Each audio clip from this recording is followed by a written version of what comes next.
Hello and welcome to the Hypertrophy Odyssey, chapter 394. It is the last day of the week, aka the Big Bang Attack workout. I'm feeling very good right now. I'm very excited for this workout. But anyways, to the main subject matter for today. Staring into the abyss and having it stare back at you. The main reason why I wanted to discuss this is because in an episode that I recently did right here about never dooming, well, it's actually not that recent, but still, what feels like recent because time is just not a thing anymore, basically talks about how you should never doom, never always be looking for the positive in things, at least, and not allowing the essence of doom to creep up into you.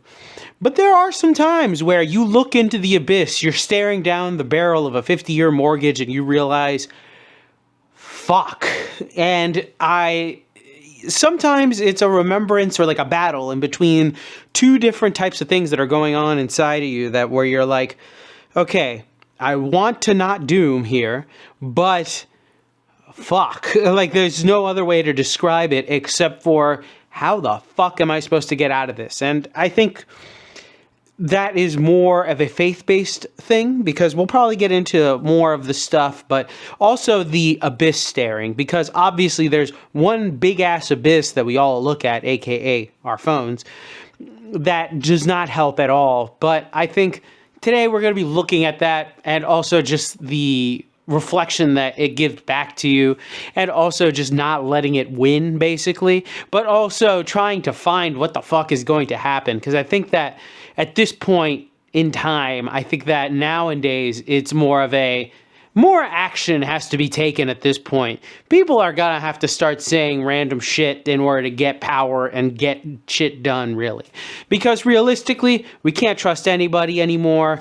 We live in such a low trust society that we can't do shit anymore, which I've probably talked about in an episode right here. But we're just kind of screwed in a certain sense, but I'm hopeful in another sense. It's very weird.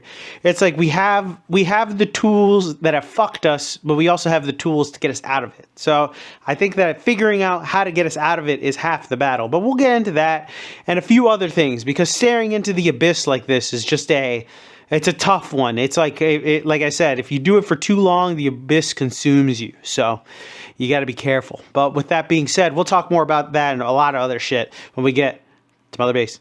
All right, so start this day off with the single arm lat pull down, which is pretty good. But anyways, back to the main subject matter for today. Staring into the abyss and having the abyss stare back at you. So the main reason why I wanted to discuss this is because this had been happening to me whenever I recorded this video, where I had been very invested in a bunch of stuff, aka the social media platforms I was consuming content on was just good, but it was also just stuff that was just generally darkness. I was just seeing a bunch of bullshit that I did not necessarily need in my life, but as well, I was seeing things that would be enraging, upsetting, almost to the point where it is anger inducing at all times. Of course, this is rage bait, and this is what it's supposed to be nowadays, because you can't have an actual normal conversation or anything regular or plain in any type of social media. It has to be either exciting every single emotion humanly possible. It's a different story, but for this type of stuff, it was very much looking into the bad of things, the black pill, if you will, but not necessarily just that, because that's a whole other subject,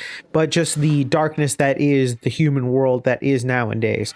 And when looking at it, it just felt like I was going down that rabbit hole of darkness in my own life, where I was being fucked over. Like I was looking at it through that lens, and I could see it reflecting back on myself. I made an episode a long time ago about depression memes. Unfortunately, because I called it depression memes, it was docked down by YouTube because you're not actually allowed to talk about anything of substance or value on this platform.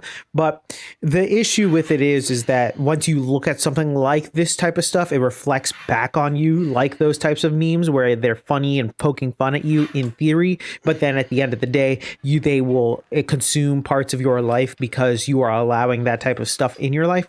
So the abyss, when looking at it like that, is staring back at you and reflecting into your soul. But a lot of people don't want to realize that or look at that because they want to believe that they are better than that or stronger than that entire idea. But in reality, no one is exempt from that particular thing. Even people who end up looking at a lot of lol cows, because lol cows are a very popular idea on the internet, end up sometimes emulating those lolcows unintentionally because they've been noticing or consuming that person's content, whatever it may be, for such a long time that they end up subconsciously taking some cues from those people, which is a terrible thing. For example, someone like DSP, who is a long-time lolcow. For those who don't know, he's just a guy who plays video games and online begs, who's been going on for decades now. But basically, there are channels set up around him just to stay on his ass, basically. But watching those channels now as as later, who I don't care necessarily about him, it's kind of like, brother, you've been doing this entire being like laughing at this guy for 10 years. Isn't it time to move on a little bit? It's like, sure, I understand that there's a market of people who want to know and keep up and all this other stuff with that type of thing.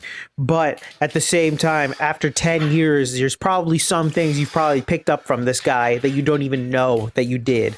And that type of stuff is very reflective on the person. I think that nobody's immune to this, and that's why I am very much into the idea of never dooming, as never really allowing yourself to get into that rabbit hole, because once you get sucked into that rabbit hole, it can go deep and very far. But a lot of people end up allowing themselves to go into the rabbit hole and go into the dark side, whatever that dark side is, and let it consume them. It is a nicer feeling, and it's easy to go down that slope than try to climb out of it and reflect back as to what's going on in your life, because it's not as easy as one might think.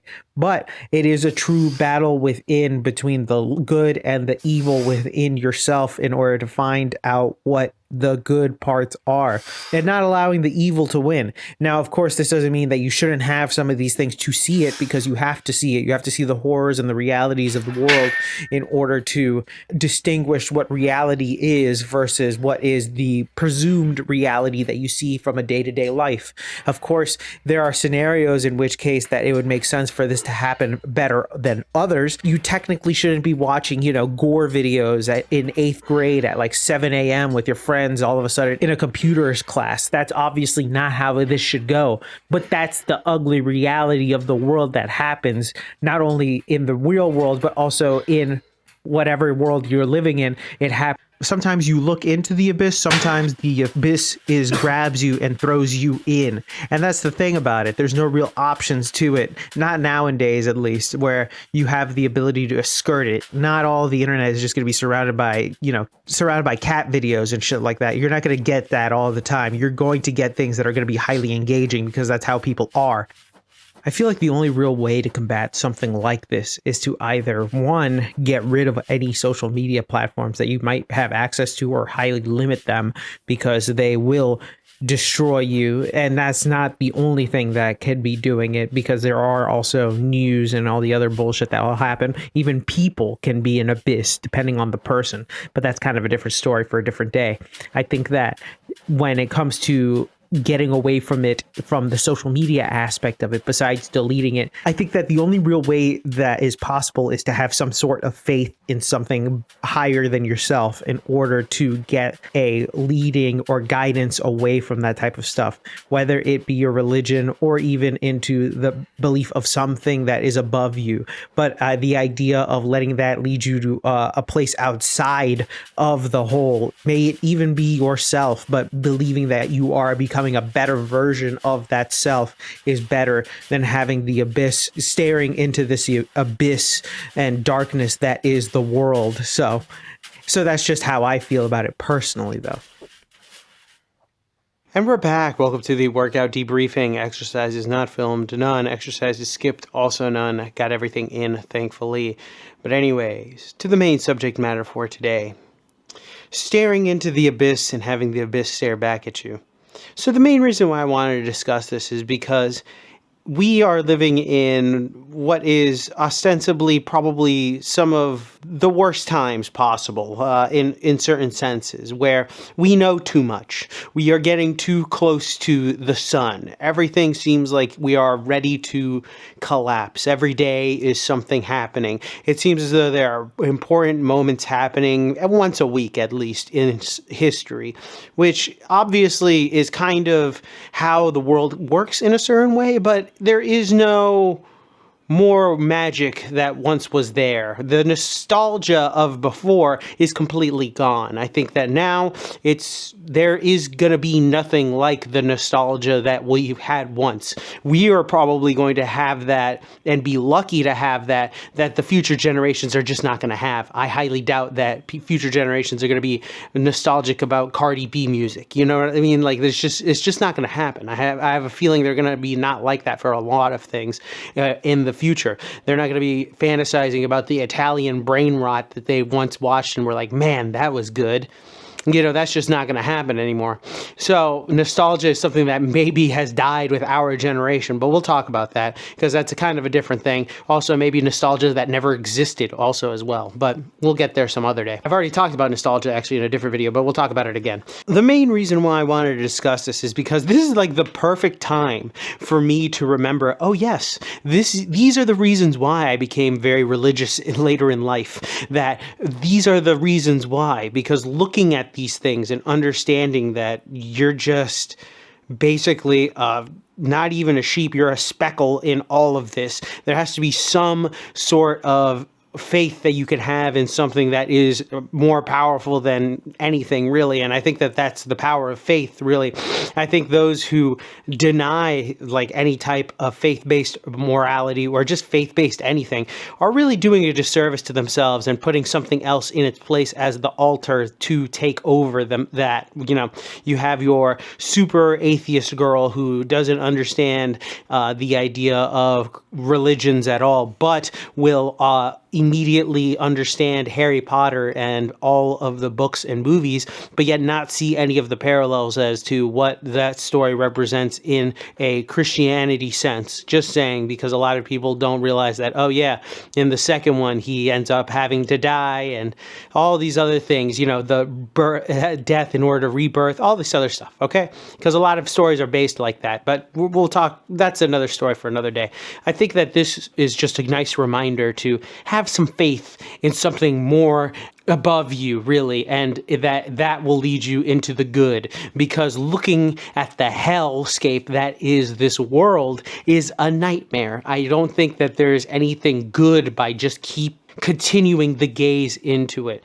I think of the Nietzsche quote, what is it? God is dead, and we killed him. We as humans killed him. It's a lot longer. The entire idea there is that, yes, the backbone of a lot of the things in our world has been basically ruined and ostracized and killed, and we need to do something in order to replace it. But even 120 years, even over almost 200 years ago now, because God, it's that long, he understood that there has to be something else that comes to support us, or else we're fucked. And that's the thing, that nothing really came of that. Realistically, it should have been something like science, but that has a whole host of issues in the sense that at the end of the day, science is ever changing. It's never really concrete, and you can pay it off just like anything else, really. So there's nothing really there. And, you know, you're going to have to rely on people that who knows where they got their mysterious PhD. But that's a whole other story for a whole other day. I think that the main thing is that we've not replaced anything,